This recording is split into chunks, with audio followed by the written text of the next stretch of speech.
futuro é hoje. Hoje é o dia que define o momento exato do futuro.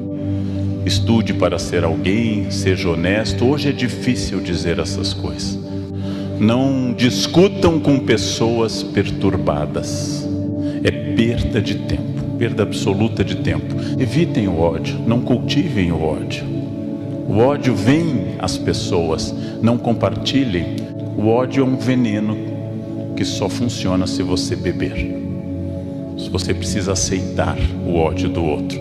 Afastem-se disso, porque tem tanta gente interessante, tem tanta gente desafiadora, que as nossas dúvidas têm que ser de várias ordens. Nossas dúvidas são lícitas, são boas, mas nossas dúvidas não podem ser longe da ética, não podem ser longe de princípios.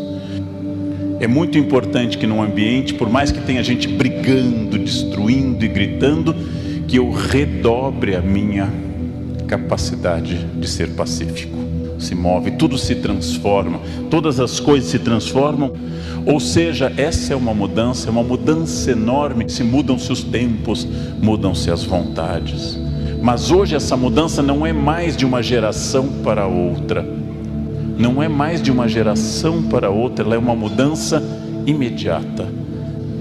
Hoje o que manda no mundo é a inteligência e não a força física. E apesar do capital ser fundamental, o capital hoje deriva da inteligência e não da produção.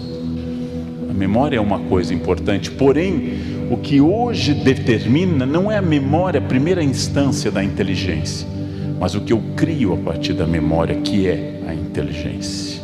Mas hoje a inteligência nos libertou da memória, e isso é fundamental para aquilo que você pode fazer como iniciativa e criatividade. E isso é uma coisa interessante, porque a tradição vem ao lado de um mecanismo fundamental, que foi colocado na espécie humana como uma forma de sobrevivência, que é o medo. O medo é prudente. O medo pode ser uma virtude que impede temeridade, já que o equilíbrio é uma virtude aristotélica. Porém, quando o medo nos domina, ele se chama covardia. Nós somos livres. O livre-arbítrio é uma profunda característica da humanidade. Ou seja, eu sou livre inclusive para me destruir. Infelizmente, tudo aquilo que seja um vício reduz minha liberdade. Cada pessoa aqui faça algo diferente. Como eu consigo isso? De que forma eu consigo isso? A vida tomada de hábitos, a vida tomada de repetições sistemáticas, é uma vida profundamente econômica de energia. Porque nós gostamos daquilo que nos remete à zona de segurança. Nós gostamos daquilo que nos remete ao que o neurônio já fez. É profundamente confortante para o corpo o hábito. Produz sobre o corpo e sobre o cérebro um efeito bastante profundo de método, de ordem.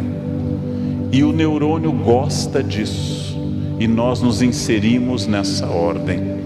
Ora, essa ordem não é boa nem ruim, apenas ela é uma ordem. E ela é absolutamente biológica e produz a zona de conforto. Por um lado, a zona de conforto me acalma. Por outro lado, a zona de conforto não exige de mim o melhor que eu possa dar. Por um lado, a repetição sistemática me tranquiliza, mas com ela eu não produzo mais do que eu possa produzir. Apenas a crise, a inconstância, apenas o problema é que faz com que eu acabe produzindo mais. Exatamente a crise, é a crise que revela as pessoas. A crise que transforma as pessoas, a crise que me tira da zona de conforto, é a crise que faz com que eu saia de uma região repetitiva. Então fica essa questão do ousar e do repetir. É claro que a perspectiva, o afastamento para eu ter uma distância em relação às coisas, ela é fundamental. Mas saibam, tudo aquilo que me tranquiliza tudo aquilo que me leva para a minha região de conforto me afasta do sucesso. O sucesso eu não estou entendendo aqui como ganhar dinheiro, pode ser. Sucesso eu estou entendendo o intelectual, sucesso eu estou entendendo o empreendedor, sucesso eu estou entendendo a dona de casa, sucesso eu estou entendendo o religioso que tem objetivos e quer atingir o seu sucesso, perfeição da alma, acúmulo de dinheiro, cuidados com a família, seja o que for. Tudo aquilo que me tranquiliza me afasta do sucesso.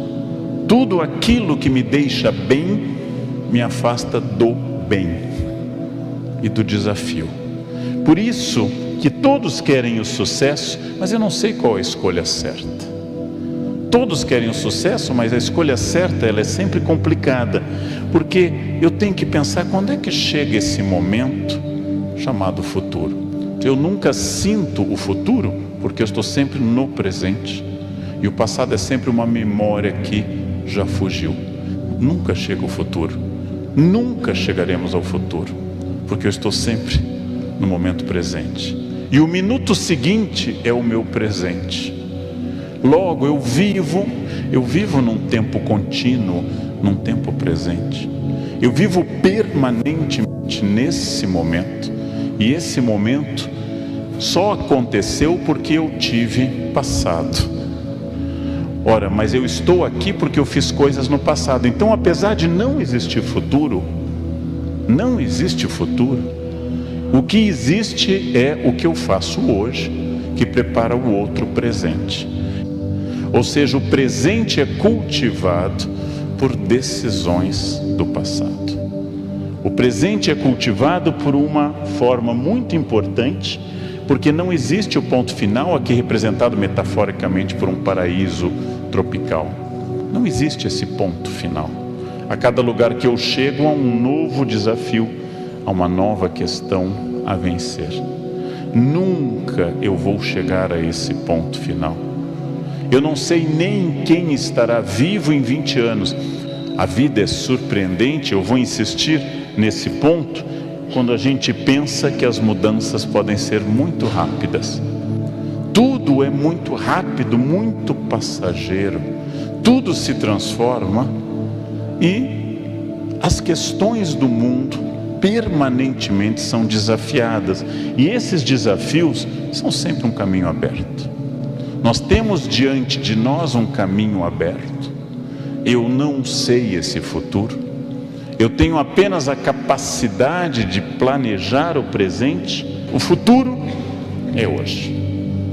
Hoje é o dia que define o momento exato do futuro. O futuro é hoje, porque amanhã será hoje. As decisões tomadas aqui nessa noite vão marcar as senhoras e os senhores para o resto da existência. São decisões diárias. Decisões tomadas sem clareza e que podem ter que ser refeitas, mas são decisões agora. Escolham o futuro. Ele nunca chega, mas ele é decorrência do presente. O que eu estou hoje é o meu futuro de ontem, e tudo que eu faço ou deixo de fazer afeta esse, entre aspas, futuro. Então essa questão é uma questão importante. Eu sou sócio majoritário da minha vida. Eu sou a pessoa que produz essa vida. Sócio majoritário não manda em tudo, é importante lembrar, mas manda bastante. Sócio majoritário não controla tudo, mas tem um imenso controle sobre as pessoas. Então eu sou o que produz a minha vida. Muitas pessoas me dizem: está chegando o Natal, eu me sinto triste no Natal, não gosto do Natal. Bem, transforme seu Natal numa data alegre. Faça, não fique reclamando. Buscam a infelicidade e quando encontram, permanecem nela e se surpreendem. Façam o Natal alegre, mudem a estrutura da festa. Ou seja, façam as coisas acontecer. Sou sócio majoritário da minha existência. Eu tenho uma consciência enorme disso. O corpo que eu tenho, o que eu sei, a família que eu construí, o conhecimento que eu acumulei, as minhas virtudes e os meus imensos defeitos começam com o pronome pessoal reto, eu. Não começam, vou usar um eu de português, com nós, mas só para ficar claro, está errado, viu? Não começam com nós, não começam conosco, começam com o pronome eu. E é assim que dolorosamente eu sou fruto de uma vontade ou de uma falta de vontade, de uma ação ou de uma falta de ação. Eu poderia fazer mais ou menos, mas sempre de acordo com essa propriedade de ser sócio majoritário da minha existência. Isso é uma questão extraordinária para a gente passar adiante. Sejam autônomos, tornem-se adultos. Não confundam liberdade com voluntarismo, fazer o que quer. Liberdade é o fazer o que é preciso. Só o ser humano é livre, porque só o ser humano faz o que é preciso.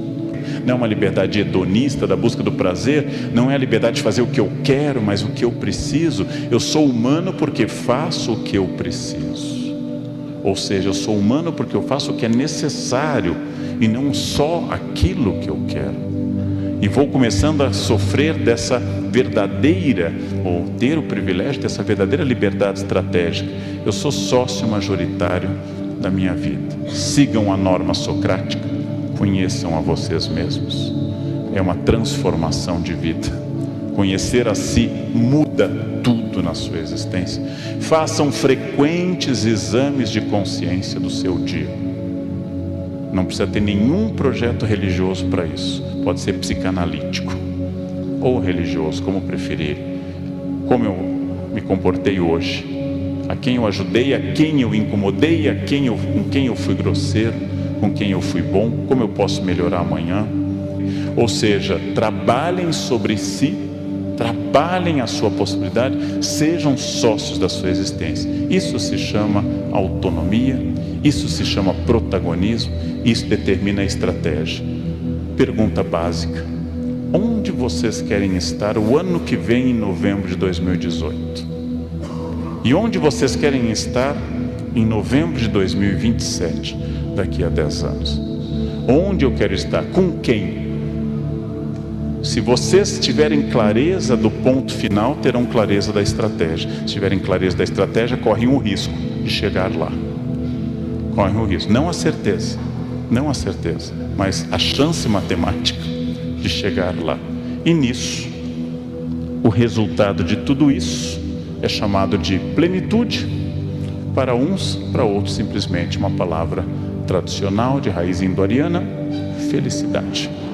Felicidade é estar onde eu tenho que estar, fazer aquilo que eu preciso, colher os frutos disso, reconhecer-me como errado e continuar trabalhando nisso. Vale muito a pena, porque isso torna a vida interessante e não uma folha levada ao vento, sem vontade, uma folha sem forma, uma vida guiada por um protagonista, compartilhando a vida com outros protagonistas. E é isso que a gente chama propriamente de felicidade.